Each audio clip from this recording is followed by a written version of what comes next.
दोस्तों, बिहार में राजनीति और बाहुबली एक दूसरे के पूरक रहे हैं और इस बात को कोई नकार भी नहीं सकता है।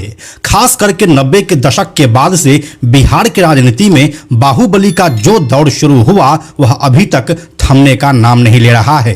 अभी हम आपको लगातार बिहार की राजनीति, उसके बाहुबली और यहाँ पर हुए जातीय नरसंहार की कहानी सुना रहे हैं और इसी कड़ी में आज की यह कहानी है एक और बाहुबली माफिया विधायक की, जिसका नाम है राजबल्लभ यादव।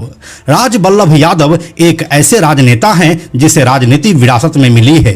एक समय में इसी राजबल्लभ यादव के बड़े भाई ने लालू यादव को पहली बार बिहार के मुख्यमंत्री की कुर्सी पर बैठाया था और फिर लालू यादव इस एहसान तले इतना ज्यादा दब गए कि इससे वह कभी उबर ही नहीं सके।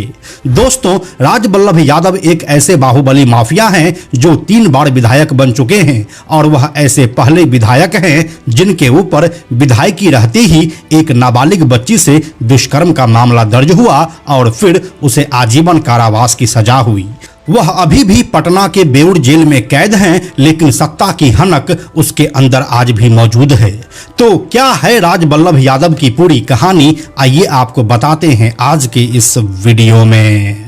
हेलो एंड नमस्कार, मेरा नाम है प्रशांत और आप देख रहे हैं बेजोड़जोरा.com का यूट्यूब चैनल। दोस्तों, यह कहानी शुरू होती है साल 1977 से। बिहार के नवादा जिले के पथरिया गांव में JL प्रसाद नाम के एक शख्स रहते थे। वह कांग्रेस के नेता थे और जिला परिषद के अध्यक्ष भी। विधायक बनने का उनका सपना था तो वह विधानसभा चुनाव भी लड़े, लेकिन हार गए। इसके बाद वह कांग्रेस को छोड़कर भाजपा में शामिल हो गए। उनके 3 बेटे थे। सबसे बड़े बेटे थे कृष्णा प्रसाद यादव। वह साल 1990 में नवादा विधानसभा सीट से ही भाजपा के टिकट पर लड़े और विधायक बने। वह कुछ वक्त भाजपा में रहे और फिर जनता दल में शामिल हो गए।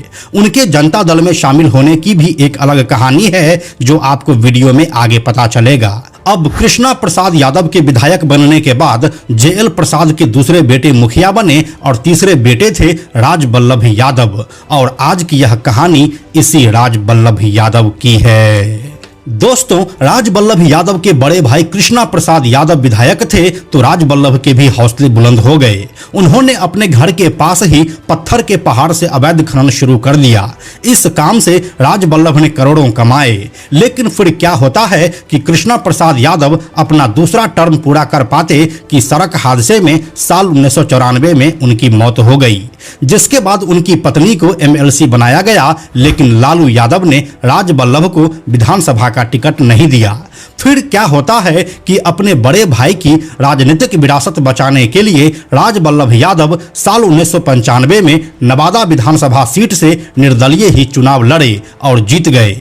जिसके बाद लालू यादव ने उसकी ताकत और बाहुबल को पहचाना और फिर साल 2000 में हुए बिहार विधानसभा चुनाव में नवादा के सीट से ही लालू प्रसाद यादव ने उन्हें टिकट दिया और जब वह विधायकी जीत गए तब उन्हें अपनी सरकार में मंत्री भी बनाया। लेकिन राजबल्लभ यादव और उनके बड़े भाई कृष्णा प्रसाद यादव से आखिर लालू यादव की नजदीकी इतनी ज्यादा कैसे बढ़ी, इसकी कहानी छुपी है साल 1990 के विधानसभा चुनाव के गर्त में। इसीलिए अब कहानी 1990 के बिहार विधानसभा चुनाव की सुनिए, जिसने बिहार की किस्मत हमेशा के लिए बदल दी। इस साल हुए विधानसभा चुनाव में जनता दल ने 324 सीटों में से 122 सीटें जीती। उस समय देश के प्रधानमंत्री VP सिंह थे।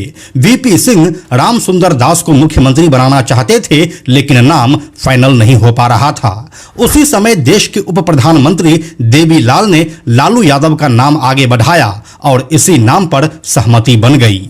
अब बिहार को मुख्यमंत्री का चेहरा तो मिल गया था, लेकिन एक मुश्किल थी। जनता दल को बहुमत के लिए 10 सीटों की आवश्यकता थी। उस समय भाजपा के पास 39 सीटें थी। फिर राजबल्लभ यादव के बड़े भाई कृष्णा प्रसाद यादव ने जाति की राजनीति खेलते हुए भारतीय जनता पार्टी से बगावत कर दी और 10 विधायकों को लेकर जनता दल में शामिल हो गए। जिसके बाद कृष्ण प्रसाद यादव की वजह से जनता दल को बहुमत मिल गई और बिहार में पहली बार लालू यादव की सरकार बनी, जिसमें वह खुद मुख्यमंत्री बने।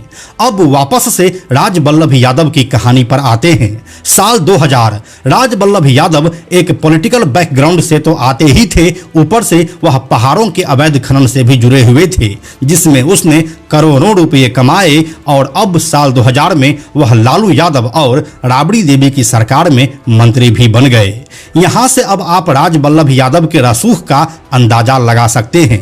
एक बाहुबली और माफिया के पास अब वह सब कुछ आ चुका था जिससे वह अपनी हनक जारी रखता और होता भी वही है।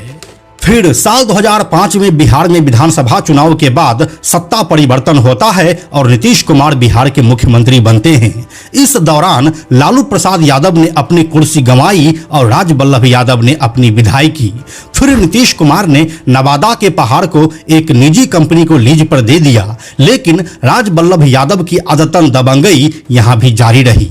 इस दौरान होता क्या था कि पत्थर लेकर निकल रही गाड़ियों से राजबल्लभ यादव और उसके गुर्गे रुपये वसूलते और उसके ऊपर नीतीश कुमार का उस समय कोई लगाम नहीं था। इसका नतीजा यह हुआ कि उस कंपनी ने लीज छोड़ दी। फिर साल 2010 में राजबल्लभ यादव वापस से चुनाव लड़े लेकिन हार गए।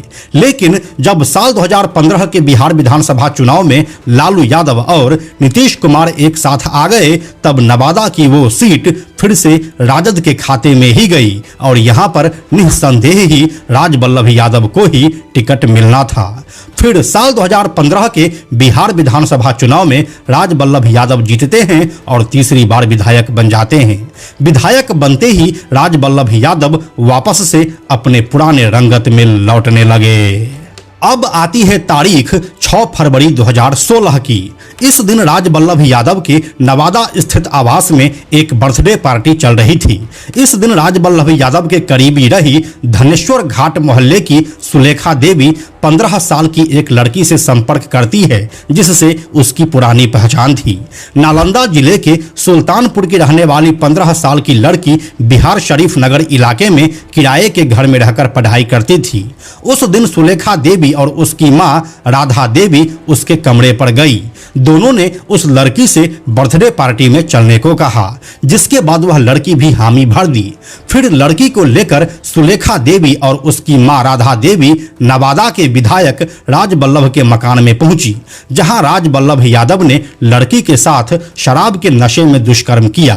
फिर अगले दिन यानी कि 7 फरवरी को सुलेखा देवी ने उस लड़की को उसके घर बिहार शरीफ छोड़ा, उसे 30,000 रुपये दिए और मुंह बंद करने की धमकी भी दी, लेकिन लड़की चुप नहीं रही। फिर 9 फरवरी 2016 को उसने बिहार शरीफ के एक थाने में FIR दर्ज करवा दी।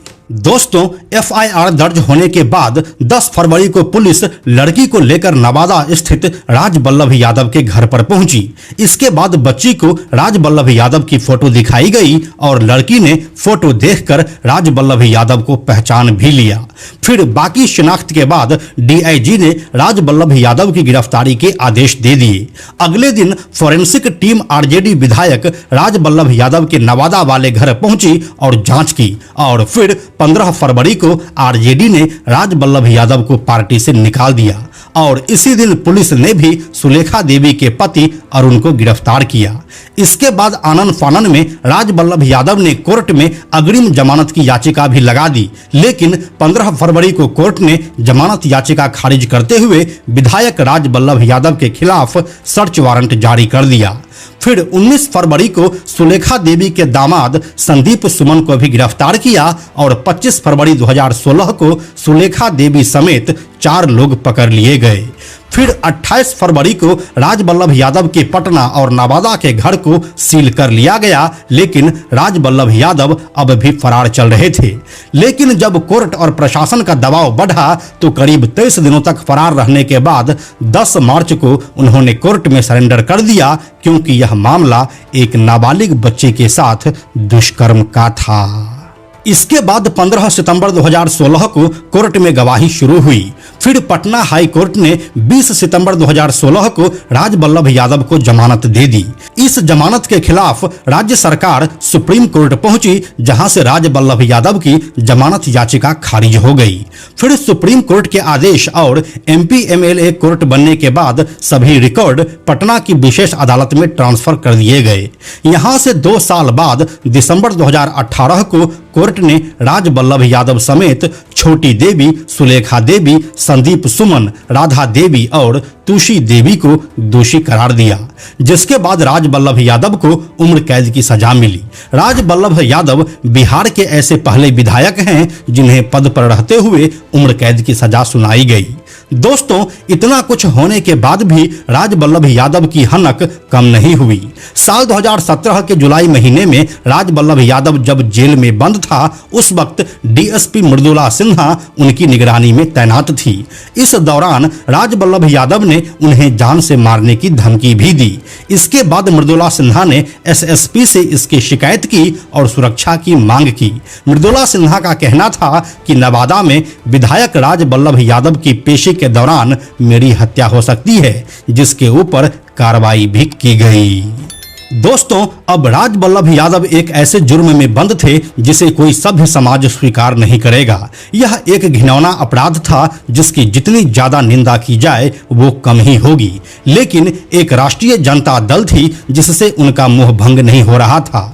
इसी मोह के चलते आरजेडी ने साल 2020 के बिहार विधानसभा चुनाव में राजबल्लभ यादव की पत्नी बीना देवी को नवादा से टिकट दिया और अभी फिलहाल के समय में वह नवादा से विधायक है। तो दोस्तों, यही थी आरजेडी के बाहुबली माफिया और विधायक राजबल्लभ यादव की पूरी कहानी, जिसे विधायक रहते ही सजा मिली। बाकी आप इस कहानी के बारे में अपनी क्या राय रखते हैं, हमें कमेंट में लिखकर जरूर बताइए। हम जल्दी मिलते हैं आपसे एक और नए कहानी के साथ में हम आपको यह भी बताते चलें कि आप में से 97% ऐसे लोग हैं जो हमारे वीडियोस को देखते तो हैं लेकिन हमारे चैनल को सब्सक्राइब नहीं करते हैं। ऐसे लोगों से हमारी हाथ जोड़कर विनती है कि अगर आपको हमारे वीडियोस पसंद आ रहे हैं तो आप बेजोड़ चोरा के इस चैनल को सब्सक्राइब जरूर कर लीजिए। साथ ही बेजोड़ जोड़ा नाम से हमारा एक एक्स अकाउंट है, यानी कि ट्विटर अकाउंट है, आप उसे भी फॉलो जरूर कीजिए। यह वीडियो अगर आपको पसंद आया तो इसे लाइक और शेयर जरूर करें। आने वाले वीडियोस के लिए बेजोड़ जोड़ा को सब्सक्राइब करके बेल आइकन को टच करना ना भूलें। Thank you so much.